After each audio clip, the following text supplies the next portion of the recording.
Okay, so thank you everyone for joining. For those who don't know who I am, my name is Rick Albert. I'm with Lamerica Real Estate as a real estate agent, real estate broker associate, as well as an investor here in Los Angeles. And today I have the amazing Phil, is it Antoine? Did I pronounce that correct? Perfect. Yeah, there you go. All right. Who's going to talk to us about 1031 exchanges. So why don't you go and introduce yourself and then away you go. Well, good evening, everyone. I'm Phil with Exchange Resources. Well, I'm coming to you from Whittier, California. If you know anything about that little city, it's actually turned out some people that you would know in political areas. But the bottom line is, I'm happy to be with you this evening. Tonight, we want to talk about this facet of the tax code that allows us to move our properties around and defer the payment of capital gains taxes in the process. I ever gave some feedback? There we go. I think it's over now. So, and that's what I'm here to do tonight. I have the very, very honor to be able to do this about 120, 130 times a year. I get to do it in front of CPA groups, the California Bar Association, the real estate part of the bar. I get to do it for the California Escrow Association, the Department of Real Estate, for the, where else?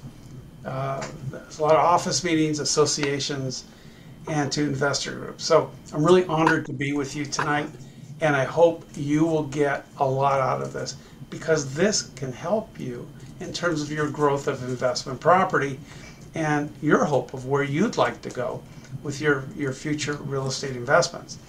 So, having said that, let me just get our presentation going. Of course, I want to put a disclaimer there, like every other smart investor or any other smart speaker, really. Tonight, I'm not here to give you tax advice. I'm not here to give you legal advice. Do you know why? Because I'm not licensed in either end. But I do want to tell you about what the federal government has provided for you in the couple of certain areas that we're going to touch. So that's my goal tonight. So I hope this makes sense. I hope you go back and talk to your tax people or your legal people about this. And the bottom line is, I think we can maybe change your life a little bit, at least as far as your investments are concerned. All right. Number one, why do we buy investment real estate? What's the purpose? By the way, yes, our company facilitates, as Exchange Resources, 1031 exchanges nationally. We're one of the largest independents in the country. But I'm not even coming to you as that. I'm coming to you as a fellow investor, because that's what my wife and I do on the side. We have investment real estate. And the whole point of this investment real estate is to fund today, but even more of our future. And that's what I want to talk with you about. What are the three motivations for me, but my client base, which is national? What motivates them to buy property? Two things. Well, really one thing, but it's broken down in two areas. Number one is monthly income. Investors buy properties so the properties will work for them, so they don't have to. Let me say that again. Investors buy properties so the properties will produce monthly income, so they don't have to work as hard. Monthly income is a wonderful thing. The more places you have that is giving you monthly income, hopefully the better your life will be, at least from a monetary point of view. From other things, it could cause trouble in some ways, but the bottom line is it produces income, and we all need that, to do what we want to do and what we have to do. Now, income is broken into two sections: cash flow, rate of return. And I'd like to kind of concentrate on those two as we move forward in the evening. I just want to say that if you have one unit, one front door, like a single family or a condo, maybe it's an industrial building, maybe it is, I don't know, a commercial retail. But if you have one front door and you've got a tenant in there, you pretty much can count on getting a paycheck every single month. That's just how it works. If you have four front doors, right, like 4 single families, 2 duplexes, 40, whatever, you get paid once a week on average in a month. If you have 30 front doors, you get paid every day. That's what motivates people to buy property. It always has. And frankly, in the future, it will continue to do that. But we're going to discuss these two items in just a few moments. Number two, what is the second motivation? Why do I want to own property? Because over time, it appreciates. The biggest regret, and people call me from all over the United States for us to facilitate their 1031 exchanges, of which we're very honored to do that. But they say to me, you know, Phil, I can't believe it.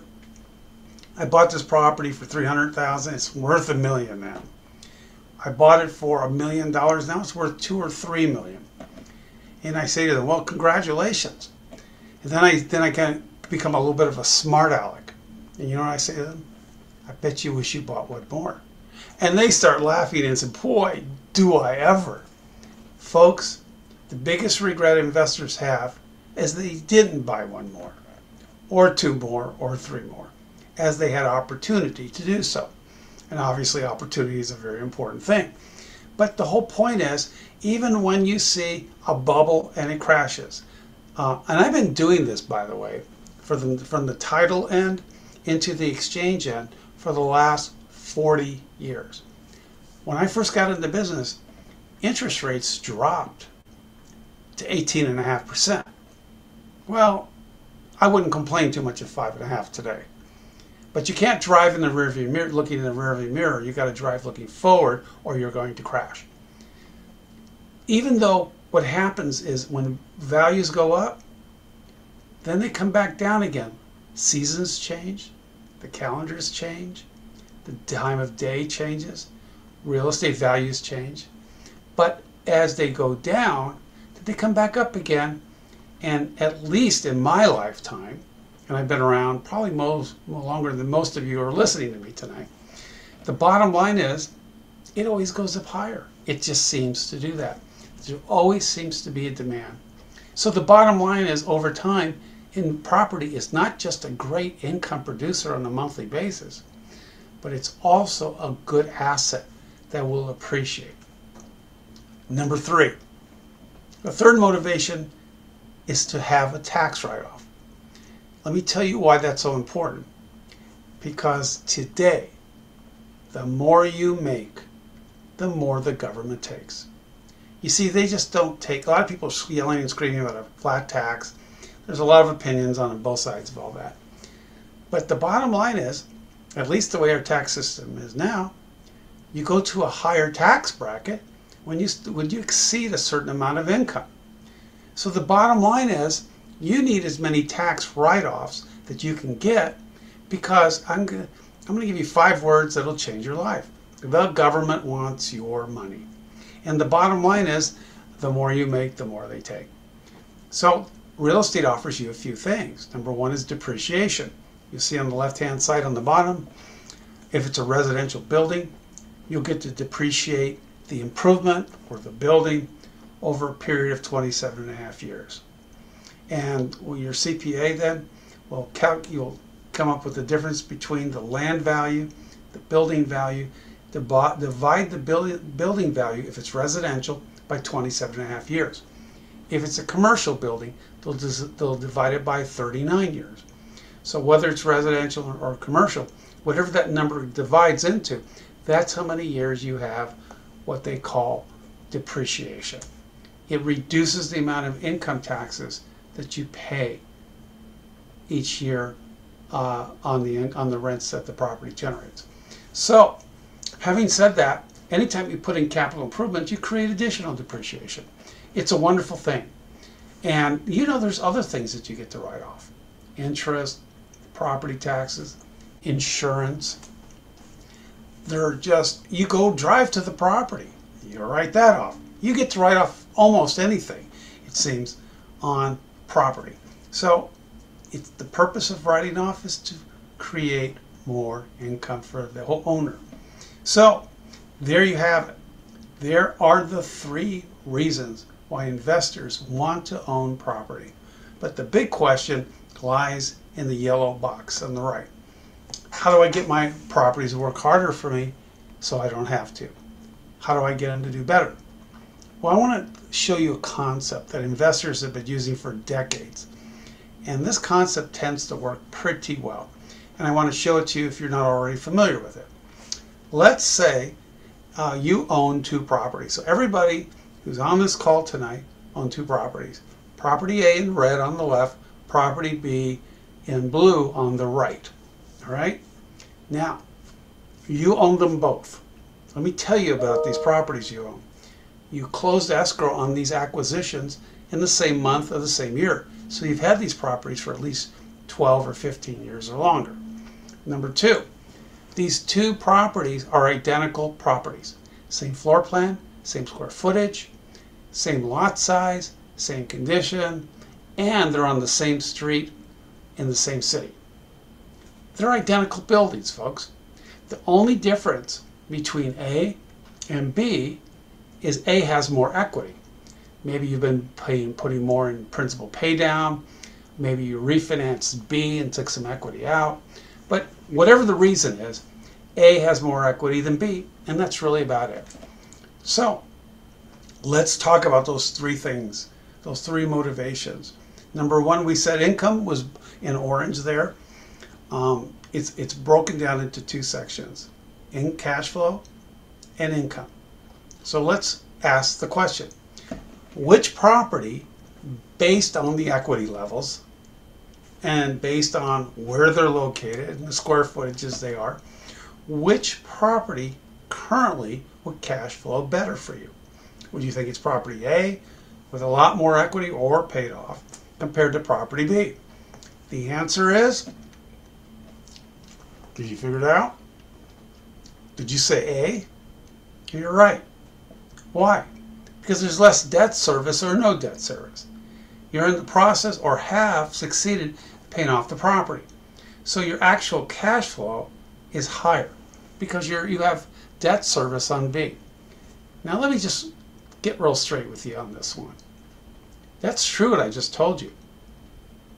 But it's not a good idea unless after you've retired to pay off those properties. Because when you're retired, you need every penny of cash flow, especially today. So the bottom line is, the more you can get, the better off, or at least a little easier it is to live. Next question. Which one of these two properties has a higher rate of return based on the amount of equity that's in the building, based on the rent that it collects and the expenses of the property? The answer is property B in almost every single case. Why? Because A, with all the equity I have invested in that property, and I have far less equity invested in B, I can't charge more rent on A because I have more equity in the building. Why? When you charge somebody rent, it's based on the property in that particular area, the square footage, the location. It has nothing to do with how much equity is in the building. So the actual rate of return for the smaller amount of equity in B is higher compared to the larger equity in A. Number two, which property will appreciate faster, A or B? If you said A, you're wrong. If you said B, you're wrong. They're going to appreciate because they're identical properties in an appreciating market at the same rate. They're on the same street in the same city. Everything's the same. The condition is the same. So here's the bottom line, is that even though I have far less equity in B compared to A, I'm getting the same pop in terms of in an appreciating market as to what values are. So guess what? My rate of return on my equity dollar in B is paying me more than A is, as far as rate of return is concerned, and income as it relates to cash flow. Rate of return, and number two, appreciation. Number three, which property will give me better tax write-offs? Well, they're identical properties in terms of depreciation. Most of the property taxes are going to be pretty close. There's not going to be a whole lot of difference except for one thing. The precious interest rate write-off is far greater in B than it is in A, which means I will pay less in taxes off the income that the property generates. What can A do if A is not retired, the owner is not retired? What is a good idea? Because I don't think paying off properties is such a bad idea when you're retired. Here's the answer. You can re-leverage A to be able to either refinance it, buy a couple more buildings or one more building to be more competitive. So now you're bringing in cash from more doors. Number two, you're appreciating with a lot more property than you are in just one. So you're not putting all your equity in one basket or your eggs in one basket in A. You have other properties that the equity of A has produced. And number three, ultimately, you got additional tax write-offs. Folks, it makes sense to re-leverage equity, whether you borrow out of it, property, or you sell it. So when you sell property, what happens? Well, you pay taxes. I'm not here to give you a tax lesson tonight. We've already disclosed that it's not our job to do that, and we're not licensed to do that. But generally speaking, you know, the sales price minus the adjusted basis will equal the capital gain, and you will pay taxes on that. That's true of your principal residence, your second home, your vacation home, and your rental investment real estate. So here's the bottom line. If it's a principal residence, I get, and I've lived in it for at least 2 years and owned it for at least 2 years, the government, and I'm married filing a joint return, then I get up to $500,000 off my capital gain on number three. So that means I only pay taxes of $200 if that's my primary residence. If I was single, I'd get up to $250,000 of gain excluded, which means now I pay taxes not on 7, but on $450,000. If it's a second home or vacation home, you get nothing. There's no write-off as far as principal residence exclusion. And if it's a rental, I pay the 100% of the tax on the gain, or I can do something called a 1031 exchange. But here's the real question. What are the real numbers today when I pay taxes? Well, here's the bottom line. When you sell property, you're going to probably be subject to capital gains taxes as high as between number one on the gain you pay to the federal government, average between around 15% as high as 20% on the gain. How do you spell the IRS? Somebody's asked me that before. It's very easy. T-H-E-I-R-S. You put it together, and what does that spell? It spells theirs, folks. That was bad exchange humor. Okay, number two. In addition to that, when the gain is over $200,000 for an individual or $250,000 as a married couple, the second tax pops in.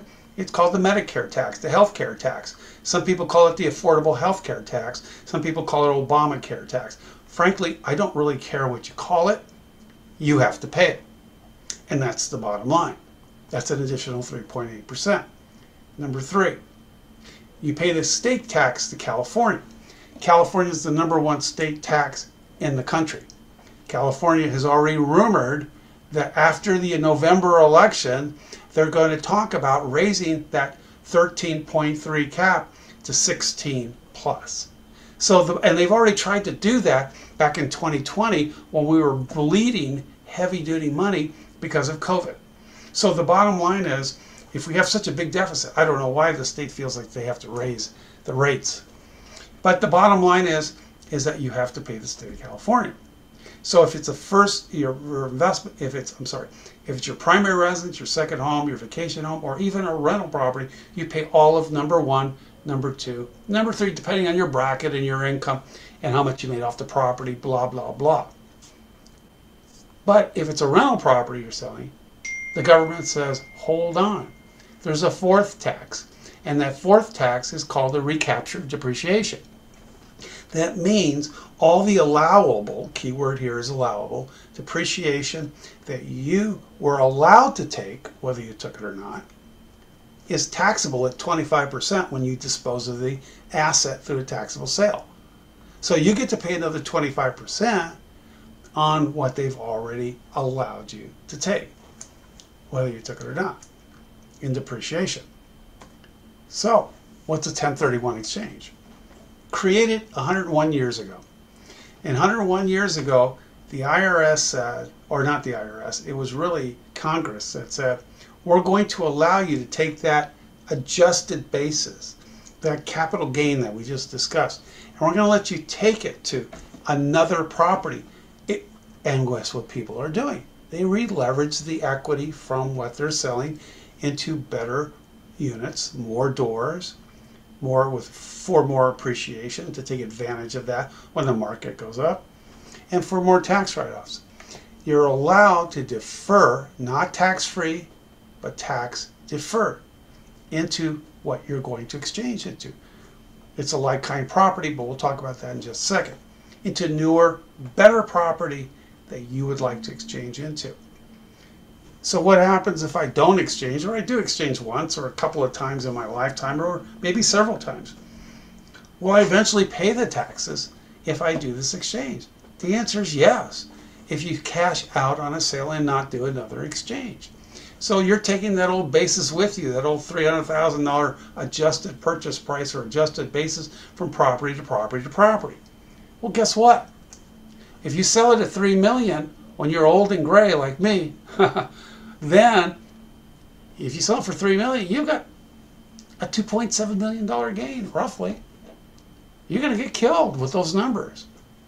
Or you just exchange the property into other types of properties that maybe you don't want to manage anymore, like triple net properties, or a DST, or some other type of property that requires less management on your part.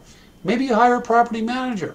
But if you own the property in a trust, or you have another type of ownership title, or what we call in our industry, vesting of the property, and it qualifies, then when you pass away, your heirs get something called a step up in basis.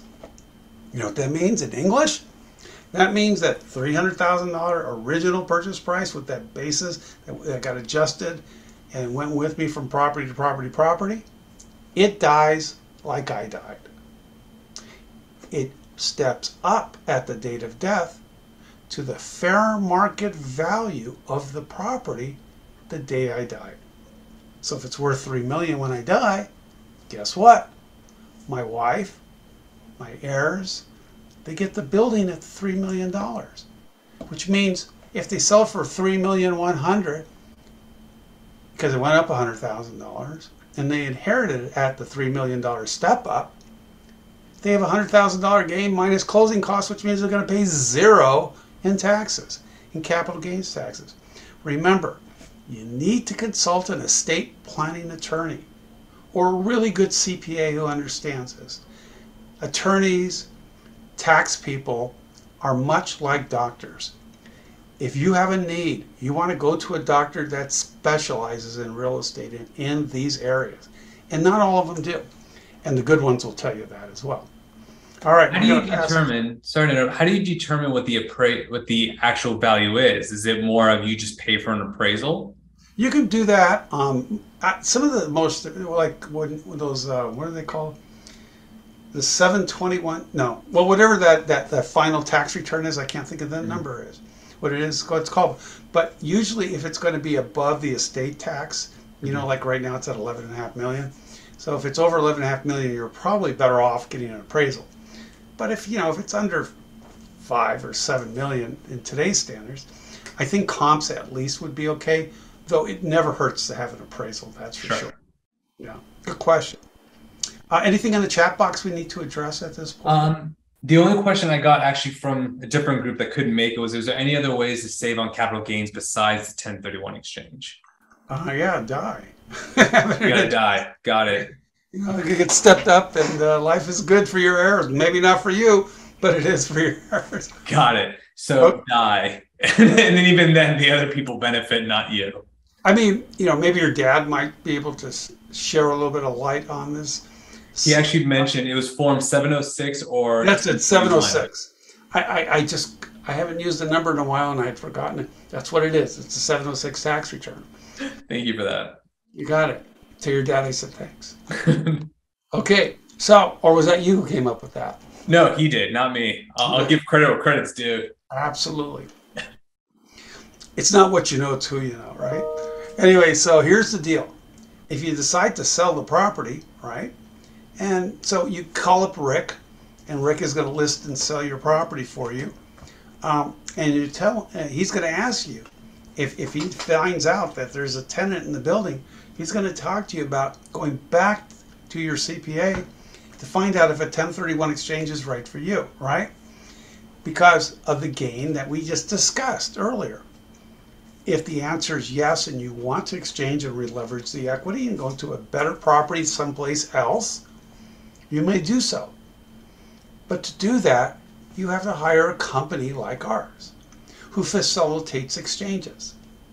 And you have to, number one, Rick will put this documentation in your sales contract. But number two, he's going to put in something called a seller's intent to exchange California DRE zip form. Basically, the zip form just basically allows you to bring a company like ours, this is what the form looks like, into escrow to facilitate your exchange. Now, I just submitted the form. I'm sorry? I just submitted the form as part of the counter offers for my property. There you go. Now, I want you to look at the red on the bottom. Usually when something's flashing red, this one's not flashing, but when it's red, it means caution. The exchange must be set up by a company like ours before escrow closes. I get between 1 and 3 calls a week for people who already closed escrow who now want to do an exchange because they failed to call their tax people. They failed to find out what the tax would be if they didn't do an exchange. Folks, here's the bottom line. If you call me afterwards, I'm going to have to tell you, I'm sorry. You've already cracked the egg open, you've scrambled it, and you've put it on the stove in a frying pan. You cannot put it back in its original condition. It's over as far as the feds are concerned. So we must set up this exchange before the sale closes. And then, of course, you know, Rick, he's going to be bringing in buyer's intent to exchange when you go to buy. Now, here's a big deal right here. Most people ask, what exactly is exchangeable when it comes to real estate? There's only one type of real estate that may be exchangeable, only one. It's the one on the left, investment real estate only. I understand that, but the question is, how do you define investment real estate? I want to do that for you right now, so you can sleep well at night, because now you know. There's only 3 properties that qualify, only 3. It doesn't matter if it's residential, commercial, industrial, whatever. Number 1, that it is held for income. Now, what does that mean? That means you charge rent. And number 2, it means you declare the rent on your Schedule E, on your tax return. Your CPA will do that for you. And to set up a depreciation schedule for your asset. I want to caution you. If you are renting out to a related party, you need to charge them at least 85% or higher of fair market rent. It has to be fair market. If it's a related party and you're giving them the big family discount at 50% or whatever, it doesn't matter what that means. It means parents, it means your kids, grandkids. That property then will be converted to a second home, non-exchangeable. If you're running to a relative, it must be fair market rent. So just charge a fair market rent and declare it. Number 2, if you're not charging rent on the property, but you're utilizing the building for productive use in a trade or business, it qualifies for an exchange. It doesn't matter if it's a residential building, commercial, industrial, whatever. Number 3, vacant land. Vacant land is always exchangeable. And the government has no problem with that. And I'm going to show you something in just a minute, but I'm going to show it on this page. The government says you have to do a like-kind exchange. A lot of people think that means I'm selling a residential building, I have to go back into the same kind of building. Condo for a condo, single family for a single family, 4 units to units. But that isn't what it means. Like kind means you're selling one of these 3 properties. But like kind also means you could buy any one of these 3 properties as a replacement.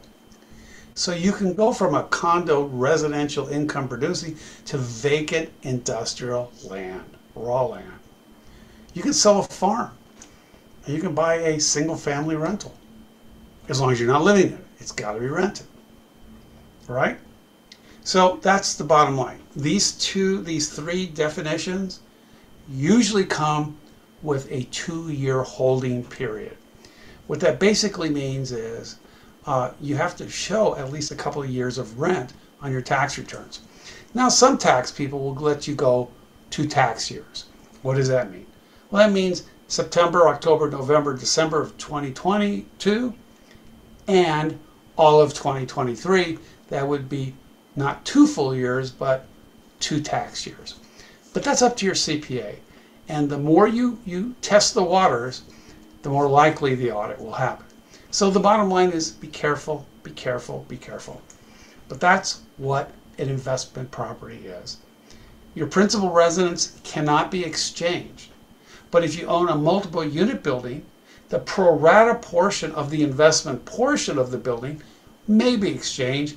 On your principal residence portion, you can utilize the 121 principal residence exclusion. That's the one we talked about earlier, up to $250,000 or up to $500,000.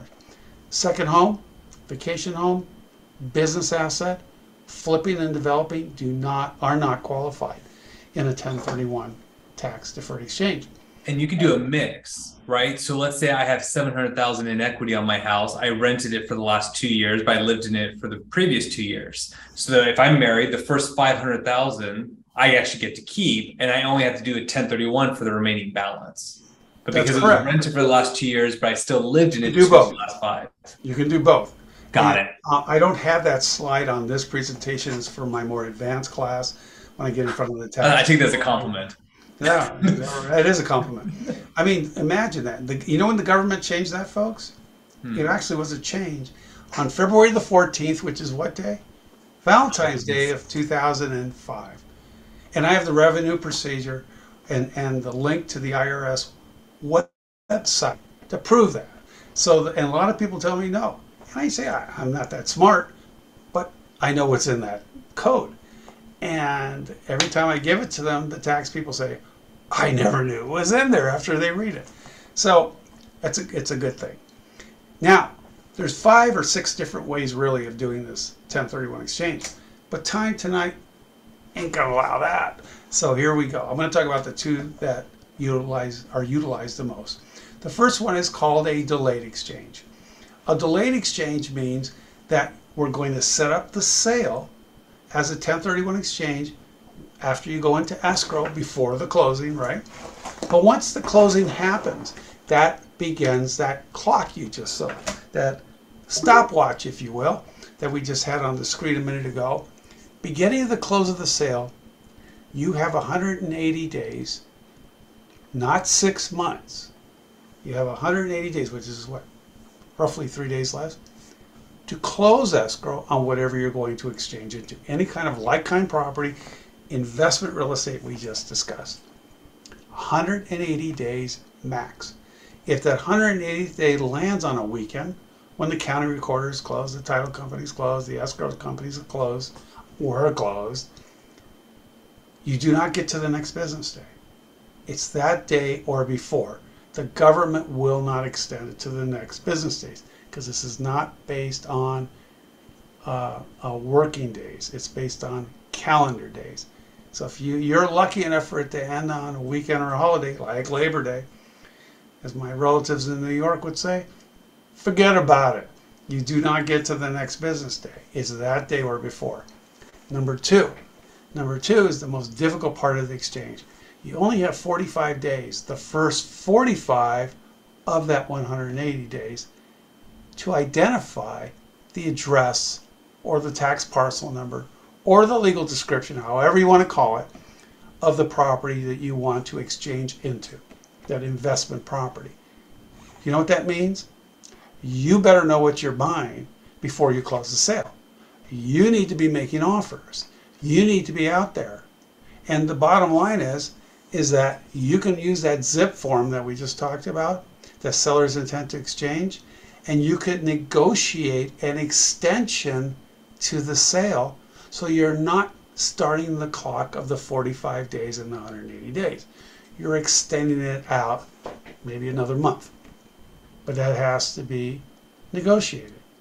And the bottom line is you cannot extend the 45 days or the 180 days, but you can push them off from the time to begin them ticking by not closing the sale. You got the 3 property rule. You can name up to 3 different properties. You can change that list, but not after day 45. It's tax fraud, and really that's the bottom line. Next, can I close a purchase first? Some people feel very, very squeamish, very, very concerned. They can't sleep at night, produces migraines, stomach aches, whatever, other words I won't use. But the bottom line is that they would rather buy and close what they're going to purchase first, because that's the pearl of great price. That's the one that's going to ultimately, hopefully, begin to create them more income and appreciation and tax write-offs. So they're going to wait until they find that property.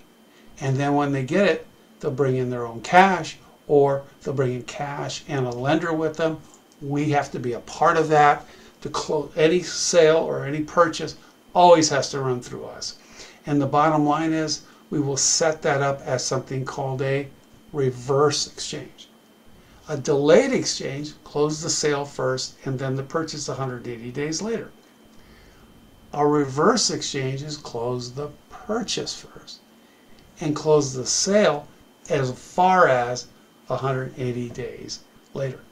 You need financing and cash to do that, to be able to pull off a purchase before you close the sale, because for most people all the cash has to go into the acquisition anyway to be able to acquire it, plus the government requires that.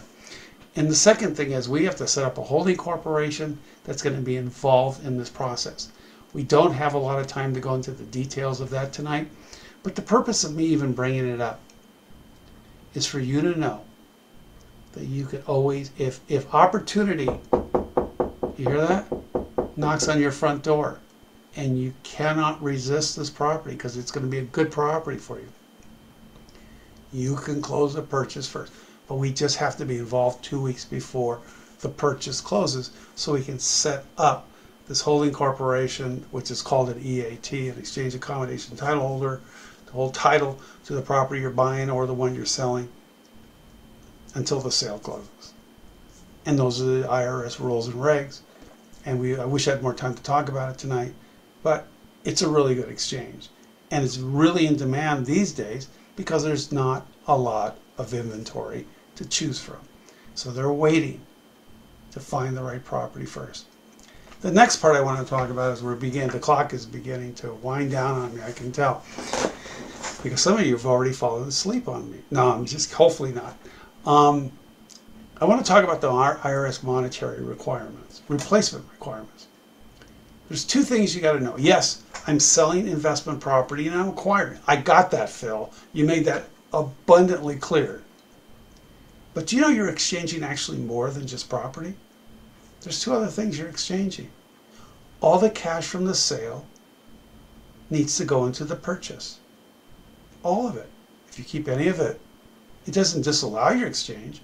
We call that cash boot. In other words, you will pay taxes on the portion that does not go into the actual acquisition of that property.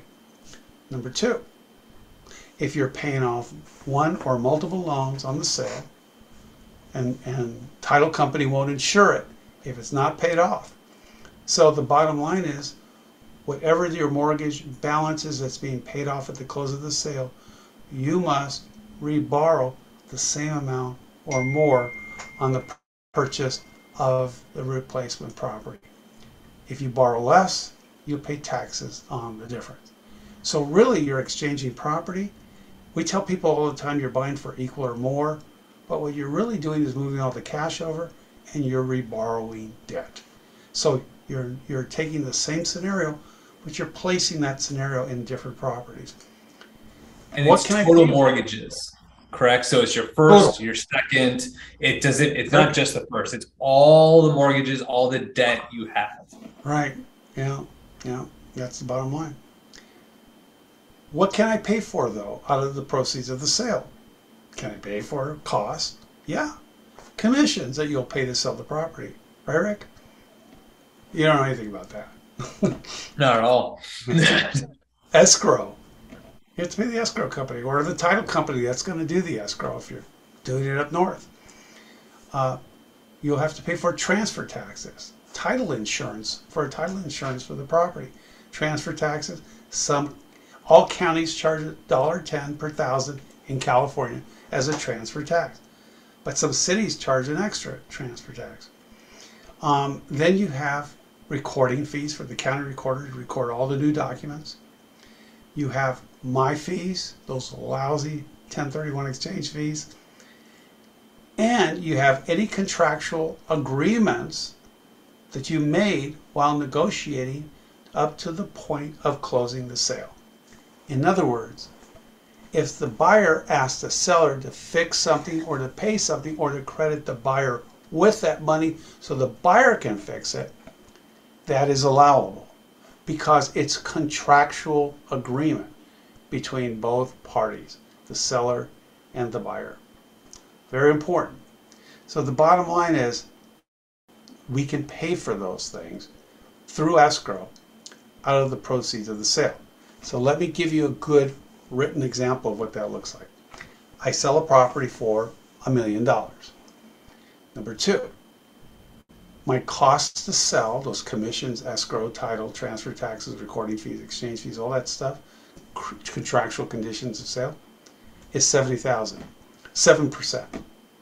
That means the net balance is $930,000. Ladies and gentlemen, your purchase needs to be $930,000 or greater. That's what equal or greater really means. It means the net from the sales price of the non-recurring closing costs. $930,000 is your minimum target.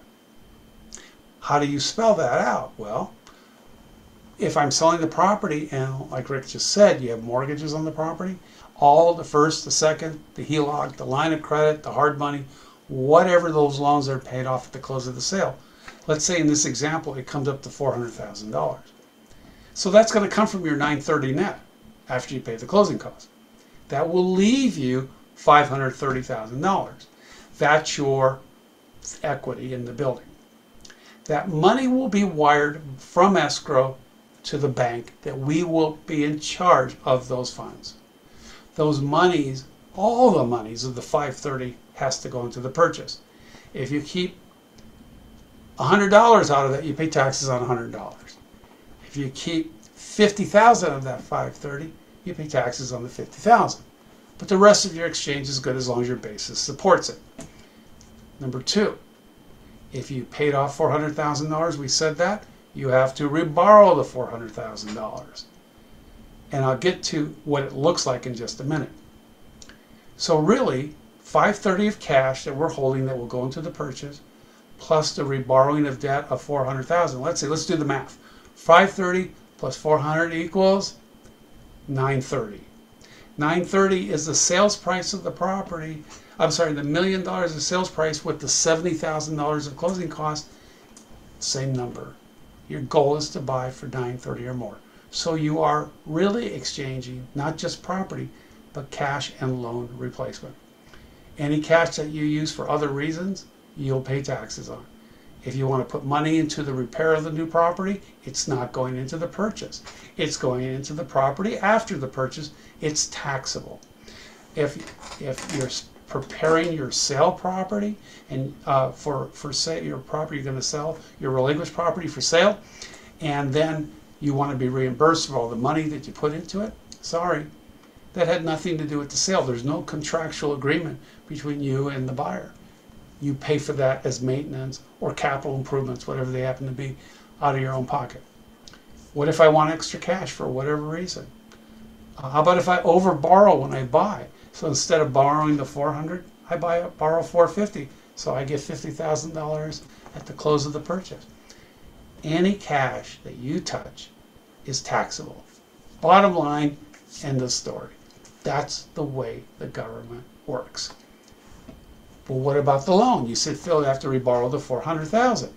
Yes, you either get a new mortgage, or if you don't want to borrow or you can't borrow, then you go to your bank account or wherever you're going to pick up some extra cash in your pocket change, right? Put in $400,000 of new cash into the escrow of the new purchase, it offsets and replaces the loan. Anytime you bring new cash into the acquisition, it's a perfect debt payoff, even though it's on the acquisition. So the government's okay with it. If you bring in $200,000 in cash, then now you only have to borrow $200,000 because you have to replace $400,000. Make sense? The seller can carry back for you. You can assume the seller's loan or any combination of the above. We'll even put in the earnest money into your acquisition from the proceeds that we're holding. That's the bottom line. How safe is the accommodator who's holding your money? Well, this is what we do, and our standards are the highest in the industry.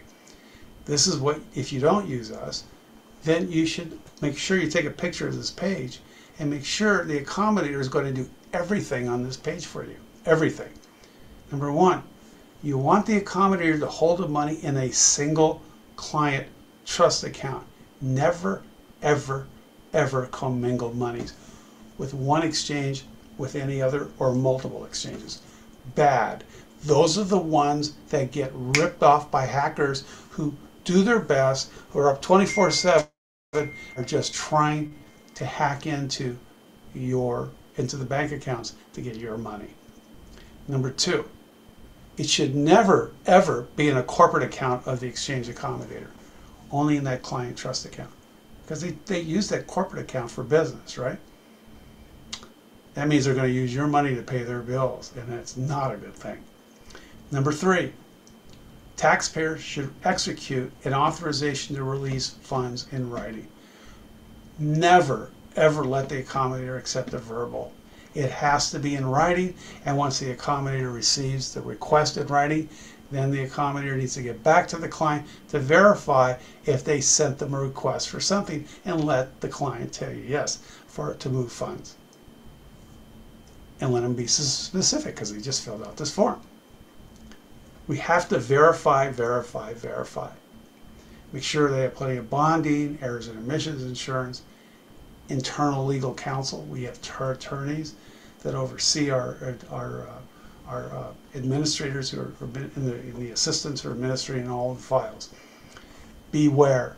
Not all accommodators are the same. There are some very good ones out there, but there's some not so good ones out there, and we read about them in the paper, how they've absconded with funds or they got hacked. People are always trying to hack us. Nobody's immune from that, but our system works to protect you from that. Let's go to the end here. Here's one question I wanted to just bring up very quickly. This is the number one question I get, and it's the number one by far. And I've been speaking now for like 24 years on this subject, and I average about 120 or more seminars a year. So here's the question. Can I buy this property and then move into it? Or if I have to wait, how long I have to wait? This is not an exchange question. This is not a real estate agent question. This is a question for your CPA. Because you cannot, hear me out, you cannot buy with the intent to move in, even after 2 years. You cannot buy with the intent to move in. Bottom line, you have to buy it to hold for investment. That's it. But the government also understands that life happens.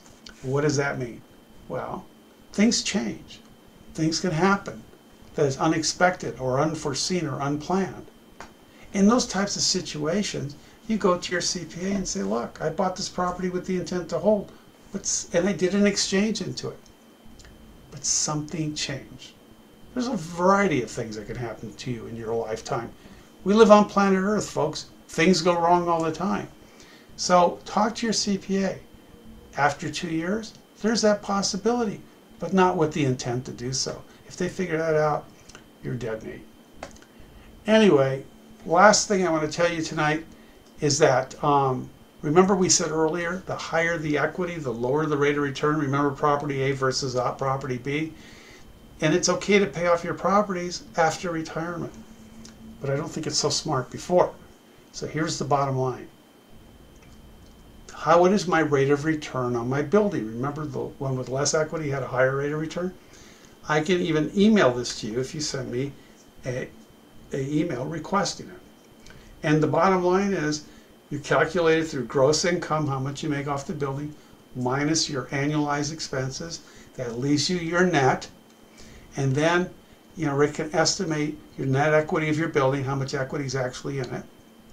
And then you take the answer to number 3, which is your net income, and you divide it by the estimated net equity in the building, and that tells you what your approximate annualized rate of return is.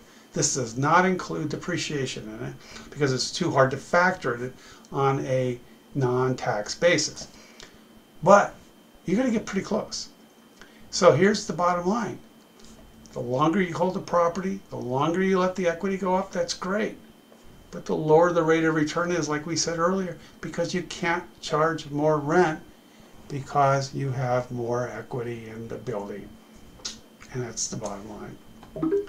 Well, I sure hope this was helpful. If somebody has any questions, I'm happy to stick around for a few minutes and we can answer those for you.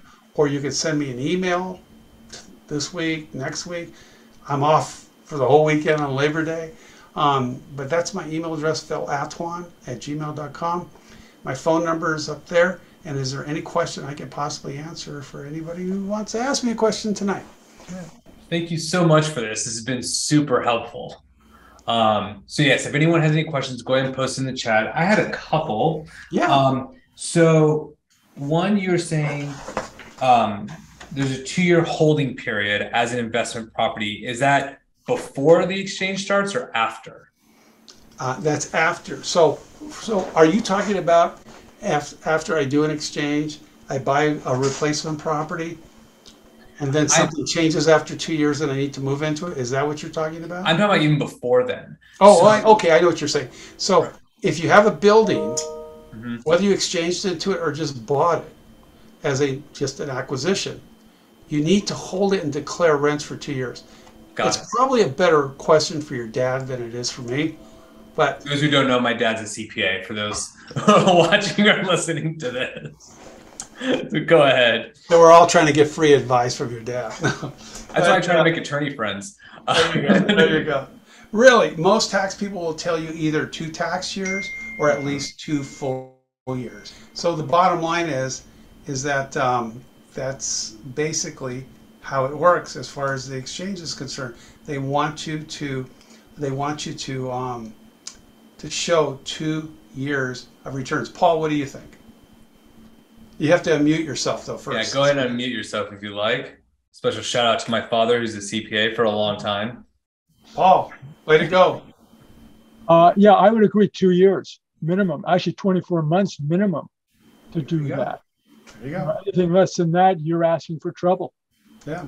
Hey, by the way, I don't mean to sound political or anything, but the president asked for $80 billion for the IRS.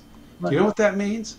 2 things. They're going to get sophisticated software to help find these people that are playing monkey business with them or trying to cheat them. And number 2, they're exponentially growing the number of auditors. Do you know what that means in English? You're in trouble if you're messing around, and they can catch you a lot faster than they have in the past. So you just have to be careful. And by the way, if you're going to tango with the IRS or the Franchise Tax Board, you know which one I would choose. Now, I didn't have this discussion with Paul. I would choose to be audited by the IRS any day over the California Franchise Tax Board. Paul, do you have an opinion on that? No, I agree with that too, very much so. IRS will bend. Franchise Tax Board. There's been circumstances you're in jail, you owe them the money, or you're dying, you owe them the money. They're still going after you. In fact, one of my clients down here in Woodland Hills, real close to where Rick is, he's a CPA. The IRS, the Franchise Tax Board wouldn't budge on a deal, so they went to tax court, and they pleaded their case, and they showed what they felt was out of the code, which allowed for this to happen. It had something to do with airspace and all kinds of stuff. Anyway, long story short, you know what happened? The judge turned to the Franchise Tax Board and said, "What do you got to say about that?" They said, He's right. We agree. My tax friend got really upset and went up to them and said, why did you make us spend so much money and so much time to get to this point when you knew all that in the first place? And we showed you. And they said, well, because we didn't think you would know. That's how ruthless those people are. Right. So when you're in the shark water, infested waters with a shark, you have a chance. When you're surrounded by 1,000 piranha, the franchise tax board, you're dead. That's the way I look at it, at least. That's fair. So the only other question I have, and I always like to ask this of anyone in the industry, is what do you see happening as far as 1031 exchanges, whether it's your profession or just in general? You know, a year ago, last April, the White House introduced the American Families Plan, and then changed it to the Infrastructure Plan, and then they changed it to another name of Build Back Better. They really pushed to three things: raising the capital gains cap from 20 to 39.6. That's a huge increase. Number two, elimination of the stepped-up basis that we talked about tonight. Number three, first elimination, then they decided to backpedal and just reduce the amount of limits of what you can exchange. So if you sell a property, you only exchange so many dollars. The rest of it you pay taxes on. Thankfully, the House of Representatives, though they sat on this bill for a long time, this happened in 2021, I think it was. Yeah. And then they sat on it till November of 21. Finally, they said, we're going to keep the exchange the way it is. We're going to keep the stepped-up basis the way it is. And we're going to keep the 20% cap the way it is. And that's the way it is. But since then, and that's not the only war we've ever had to fight. We've had to fight a number of wars. Sometimes congressional or sometimes presidential people want to eliminate the exchange for whatever reason. It slows down the economy, folks, if you don't have it. It puts too many people to work. When people make money, two things happen. When I do an exchange for a client, two things happen. I make money. You know what happens? I pay taxes on the money to the U.S. Treasury Department and to the Franchise Tax Board. And number two, I go out and spend that money, and I stimulate somebody else's business. In a real estate transaction, you have approximately 50 people who touch a transaction. 50 times they pay the IRS. They pay the Franchise Tax Board. They go out and spend money. I am a little biased, so I admit it. But it's real estate is the economic train that pulls the U.S. economy, in my opinion. Now, I know other people say, oh, no, it's other areas, blah, blah, blah. But to me, it's real estate. And it touches so many people. And that's why prohibiting or reducing the amount of the ability to exchange is really stupid, in my opinion. It's really dumb. And I think it's politically motivated. When the economy certainly can sustain something like that to stimulate more wealth. The churning of money is what makes the U.S., the world goes around, right? So that's just my stupid opinion. If it makes you feel better, I agree. Thank you. I hope your dad's on board. That's what No, I very much agree. Yeah, I mean, you have real estate agents, home inspectors, loan processors, appraisers. I mean, yeah, it's people only talk to maybe two people, but there's so many people behind the scenes. Like the title companies. Yeah. Like the escrow company. Example. I mean, there's a lot of people who get a paycheck because of that fee that's charged. And it's a really good thing for the economy. I'm so grateful that it was created in 1921 and the stepped-up basis in 1954. So that's been around for 68 years just within itself, the stepped-up basis. Very nice. Well, Phil, thank you so much again for doing this. I really appreciate it. As mentioned before, it's recorded. So once we upload the recording, then we will, I'll post it online, send you a copy as well. But yeah, thank you so much. This is Rick Albert signing out, and you guys have a great evening. Take care, everyone. Thanks a lot. Thank you. Thank you.